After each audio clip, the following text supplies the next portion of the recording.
Imagine boarding a helicopter for a scenic tour, only to collide midair, or stepping into an elevator and being trapped for 36 days, starving in the dark. These aren't scenes from a horror movie. They're real-life tragedies that left entire nations in shock.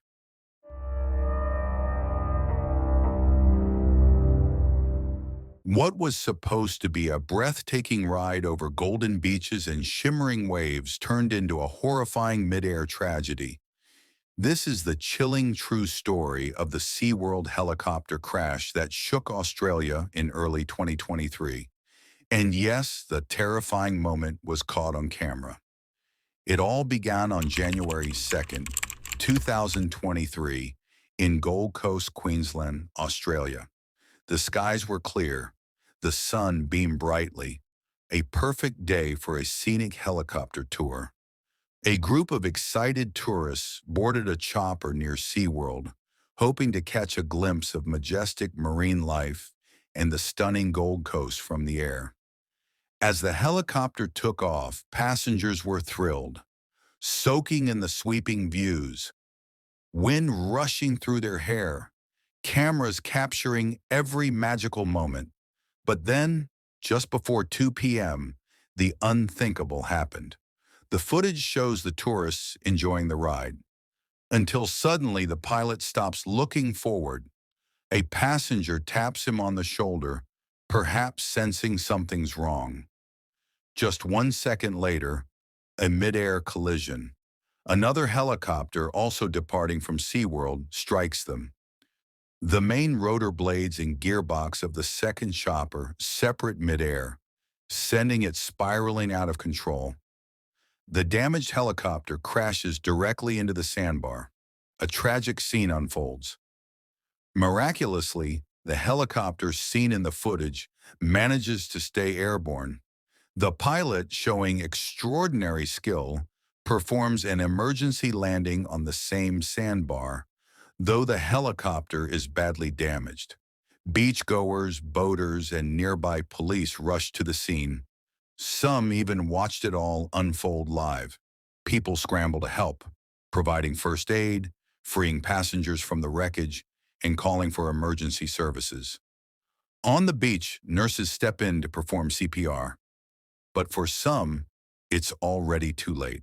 4 lives are lost: a 40-year-old pilot, a 36-year-old woman, and a British couple, aged 65 and 57. Another 6 passengers are seriously injured and rushed to the hospital. The exact cause of the crash is still under investigation, but authorities discovered something strange. The pilot, who was in the air, did not recall hearing the standard taxiing call made by the helicopter on the ground. That doesn't necessarily mean the call wasn't made, just that it may not have been received. What started as a dream ride ended in a nightmare. A moment of joy turned into tragedy in mere seconds. This crash serves as a chilling reminder of how quickly things can go wrong.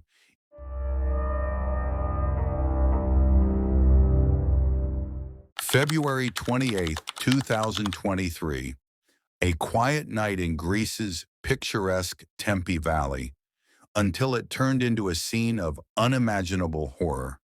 At 7:22 p.m., Inner City 62, a passenger train carrying 352 souls, 340 passengers and 12 staff, left Athens, heading north toward Thessaloniki. The double-track line was designed for one-way traffic in each direction.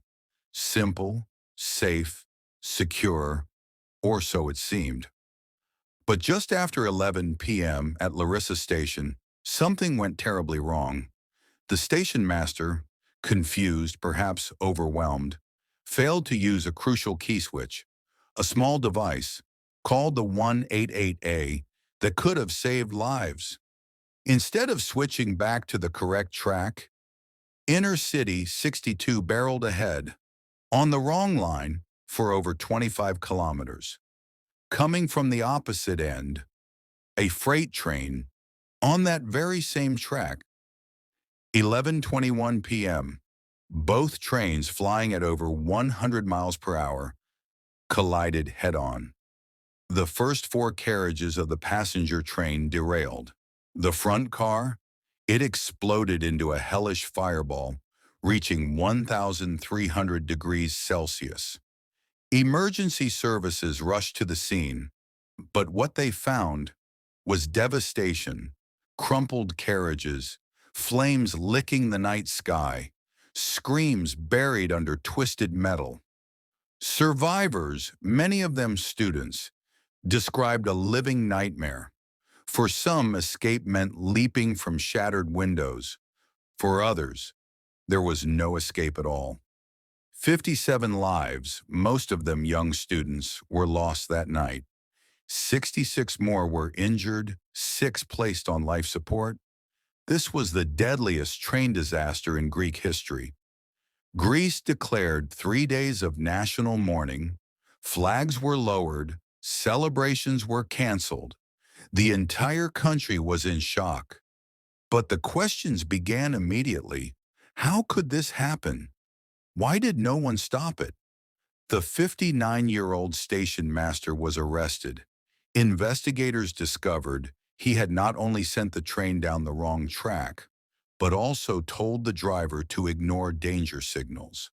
His negligence cost dozens their lives. In the aftermath, Greece's transport minister resigned, accepting responsibility and admitting the nation's railway systems had failed to enter the 21st century. One moment of confusion, one critical mistake, and 57 lives stolen forever. This wasn't just a tragedy, it was a wake-up call. In memory of the lives lost in Tempe Valley, let us never forget the price of human error and the cost of a system left behind.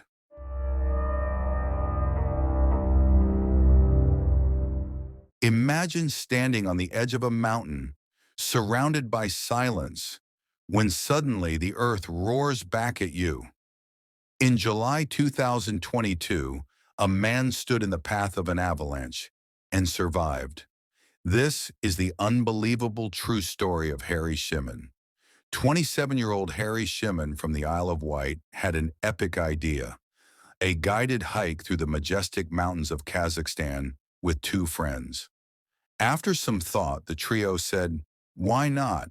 and joined a group of 7 other trekkers for a 10-day expedition.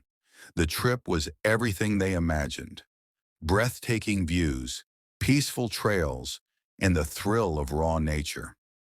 On day 7, the final hard stretch began. It was the highest point of their journey, a 1,000-meter climb, surrounded by awe-inspiring cliffs. Harry hiked ahead, wanting to soak it all in alone, and that's when he heard it. Oh dear God.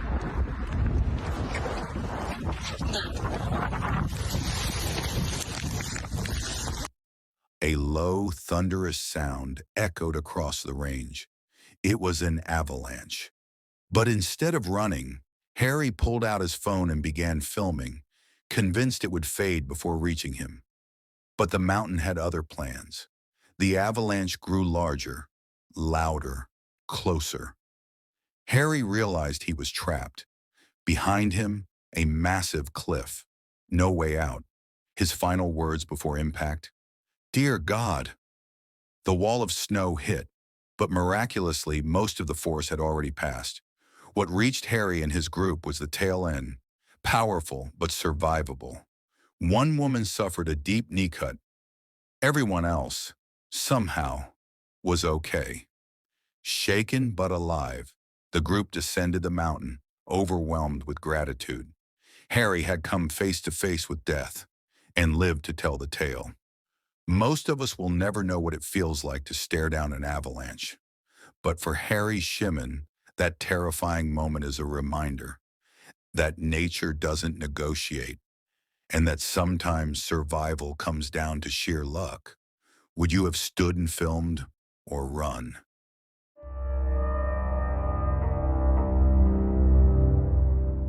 Two men crawled into a giant industrial oven, and only one came out. What happened inside that 75-foot hell chamber would haunt a town, devastate a family, and shut down a 200-year-old business forever. This is not just a workplace accident. This is a story of corporate greed, human error, and the horrifying cost of cutting corners. We take you back to 1998, to a bustling factory in the small town of Whetstone, Leicestershire, the Harvest Stein Bakery, a place with history. Founded in 1800, it had served for generations. In 1998, it employed over 400 workers, supplying bread to major supermarkets across the UK. One of those workers was 47-year-old David Mayers, a quiet man who worked as the general maintenance technician. He wasn't flashy, he wasn't a risk taker, but when the factory called, he showed up, every time. Then, in May of that year, a critical malfunction changed everything. One of the massive 75-foot-long bread ovens suddenly stopped working properly. A metal grid deep inside had dislodged, a serious hazard that could jam or destroy the internal machinery. The company panicked. Getting a specialist to dismantle the oven would take 4 men, 12 hours, and worst of all, cost them over £13,000 in downtime. So they made a decision, a deadly one. Instead of shutting things down safely, they cut corners. They blasted cold air using industrial fans, trying to cheat the cool down. And rather than removing the side panels as advised, they sent 2 men, an engineer and David, in through a small hatch, a claustrophobic, narrow path straight into the belly of the beast. David didn't want to go. He had never done something like this. But when they offered him a tantalizing bonus, he said yes. May 1998, 11 a.m. David and the engineer, suited up in thin, heat-resistant suits, gloves and elbow padding. They grabbed walkie-talkies, crawled onto the still-moving conveyor belt, and entered the dark tunnel. Just 5 minutes later, panic struck. Through the walkie-talkie, frantic voices screamed, "It's too hot! It's too hot! Get us out!" Then, silence. The technician monitoring the belt outside desperately tried to reverse it, but he couldn't. It was a one-way system. The men were trapped inside an oven that still read over 100 degrees Celsius, enough to boil water. 70 minutes later, the other side of the oven was forced open with a crowbar. The engineer was pulled out, burnt to a crisp, every inch of his body scorched. He collapsed and died right there on the factory floor. David wasn't with him. He was still inside the machinery. Firefighters had to spend hours freeing his broken, burnt body. An autopsy revealed the full horror. Both men had suffered 80% body burns and multiple broken bones from the intense heat and mechanical pressure. Investigators found that the temperature gauges, if anyone had checked, clearly showed over 100 degrees Celsius, deadly levels. Even worse, the manufacturer had specifically warned that the oven should cool for 10 to 12 hours before anyone entered. They only waited 2. The families were devastated. David's parents took the company to court, determined to get justice, and they did. The judge ruled that profit had been placed above safety, and it had cost 2 lives.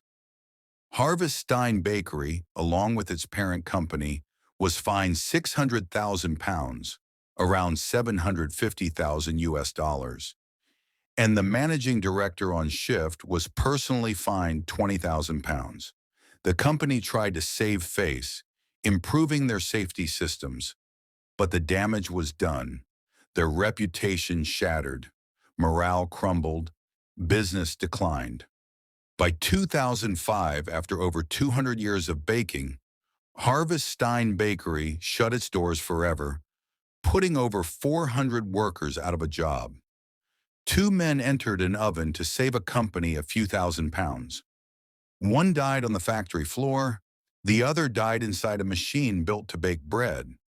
This wasn't just a workplace accident. This was a preventable tragedy and a chilling reminder of what happens when human lives are weighed against profit margins.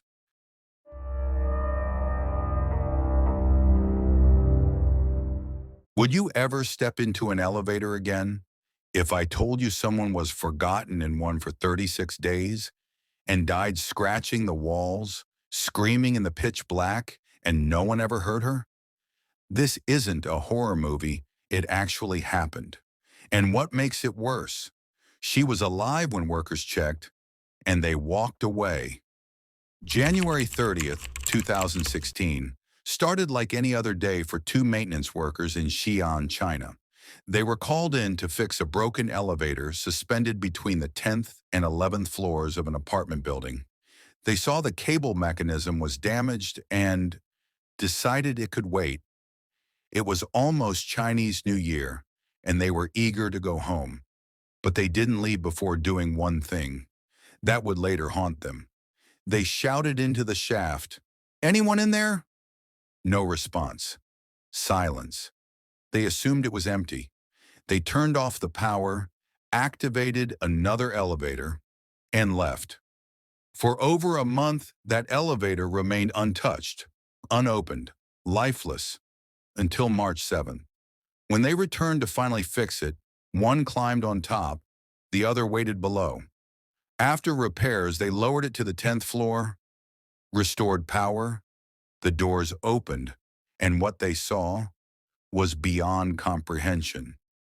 Inside was a decomposed body, a 43-year-old woman named Wu, a resident of the building, and she had been trapped inside the whole time. Her fingers bloodied, with scratch marks all over the inside of the cabin. She had fought to survive, alone, in the dark, cold, starving, and screaming, while no one heard her.